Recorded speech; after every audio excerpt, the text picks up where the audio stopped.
Alors, dans cette vidéo, je vais aborder avec vous quelques règles en lien avec le stockage et on va paramétrer la sauvegarde des photos.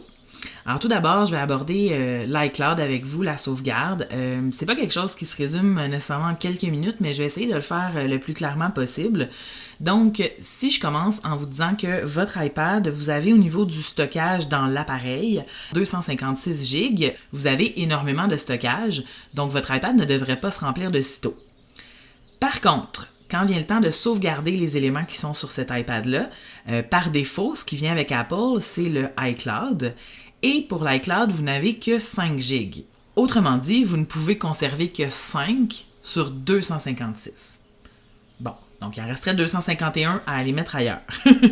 Rassurez-vous, il n'y a pas, dans le fond, grand-chose à mettre dans l'iCloud. On va quand même aller lui indiquer ce qu'on veut mettre dedans.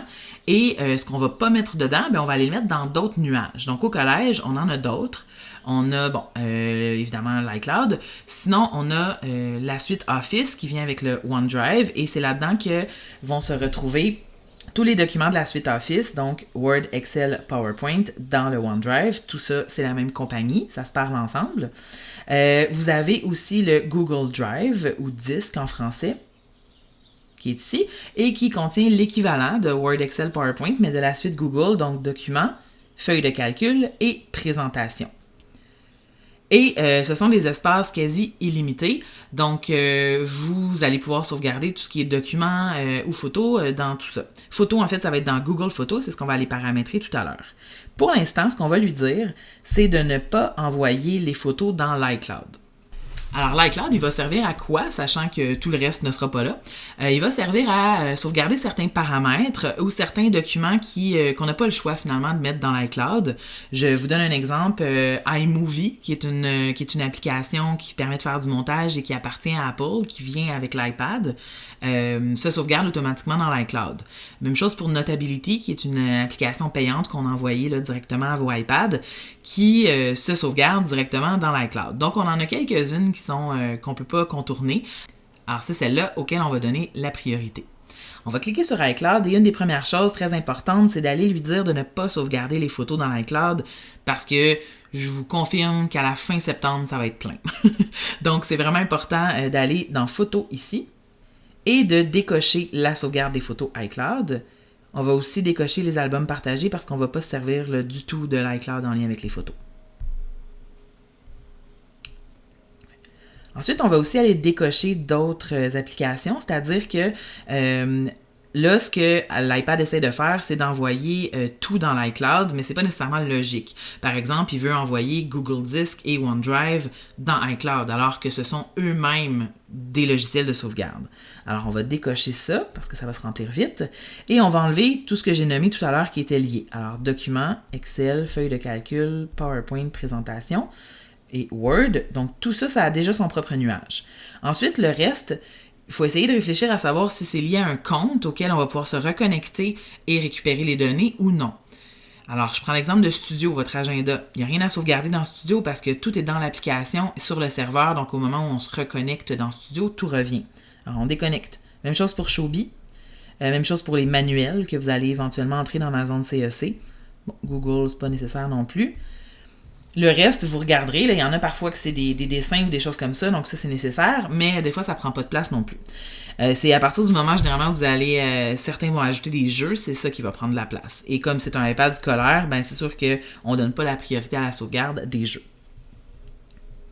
Maintenant, par contre, nos photos s'en vont nulle part. Alors, ce qui va être important de faire, c'est d'aller pointer la sauvegarde ailleurs et on va utiliser pour cela Google Photos, qui a un espace illimité pour un compte scolaire.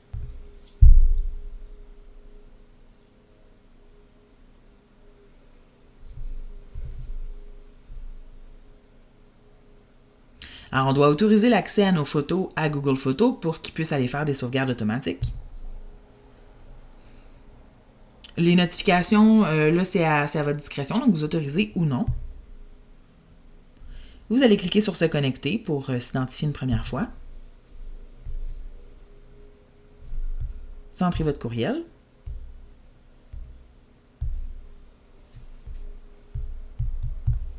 Et le mot de passe. pouvez choisir l'option de votre choix, là, soit qualité d'origine ou économiseur d'espace et de stockage. Pour ma part, je vais choisir économiseur d'espace et de stockage. Vous allez cliquer sur confirmer. Et la photo qui vient d'apparaître là, c'était une photo que j'avais dans mon application photo, que j'avais mis volontairement pour le tutoriel. Donc, retournons par exemple ici là, dans l'application photo. Voilà, elle est en bas dans ma barre d'outils. Donc, j'avais cette photo-là ici. Elle n'était pas sauvegardée dans l'iCloud, c'est-à-dire que s'il arrivait quelque chose à mon iPad, je perdais la photo. Et ce qui est intéressant, à partir du moment où la photo est sauvegardée dans le nuage de Google, donc dans Google Photos, je pourrais faire du ménage dans mon iPad. Je pourrais me permettre de libérer de la place sur mon 256 GB. Donc, si je retourne dans mes photos, celles qui sont sur le disque dur de mon iPad, donc si je clique dessus, que je la supprime, donc là, on vérifie, vous voyez, elle est plus là. Mais si je retourne dans mon Google Photos, elle est toujours là. Elle est dans le nuage. Alors, à partir du moment où elle est là, moi, je peux faire ce que je veux avec ce qui reste dans mon iPad. Ça n'aura pas d'impact. Par contre, la sauvegarde Google Photos, elle est automatique, mais je mets des guillemets parce que c'est automatique à partir du moment où j'ouvre l'application. Donc, c'est quand même intéressant de l'ouvrir une fois de temps en temps parce que ça arrive des fois que des élèves viennent nous voir et ils ont par exemple 900 photos non sauvegardées. Donc, dès que j'ouvre Google Photos, là, tout de suite, il se met à sauvegarder les 900 photos qui n'avaient pas été faites. Mais c'est quand même important d'ouvrir l'application pour que la synchronisation se fasse. Et vous pouvez aussi apporter là, par exemple, j'avais supprimé la photo dans mon iPad, donc je pourrais la ramener dans mon iPad en faisant ici, j'ai sélectionné la photo et je fais enregistrer sur l'appareil. Si jamais je veux la récupérer dans mes photos, et voilà, elle est revenue. Alors, si je reviens à mon iCloud ici, il y a toujours la possibilité, beaucoup de parents qui me posent la question, est-ce que ça vaut la peine d'augmenter l'espace de stockage? Donc, lorsqu'on est dans l'iCloud, si on clique ici sur gérer le stockage, vous avez changé de forfait. Alors, vous auriez l'option de prendre 50 GB pour 1,29 $ par mois ou plus, là, mais disons 50 GB. C'est pas quelque chose qui est nécessaire ni qu'on recommande nécessairement. Rendu là, c'est vraiment un choix. Moi, de toute façon, je vous conseillerais de commencer l'année là, sans faire d'achat pour ça. En ayant des sauvegardes partout ailleurs, vraiment, c'est très possible de fonctionner avec 5 GB, mais si jamais vous vouliez faire l'achat, à ce moment-là, évidemment, ça vous appartient. Par contre, je vous conseillerais d'y aller avec les cartes iTunes et de ne jamais ajouter le mode de paiement là, de carte de crédit pour ça, parce que ça peut créer des petits précédents d'achat surprise, je dirais, sur l'iPad de votre enfant.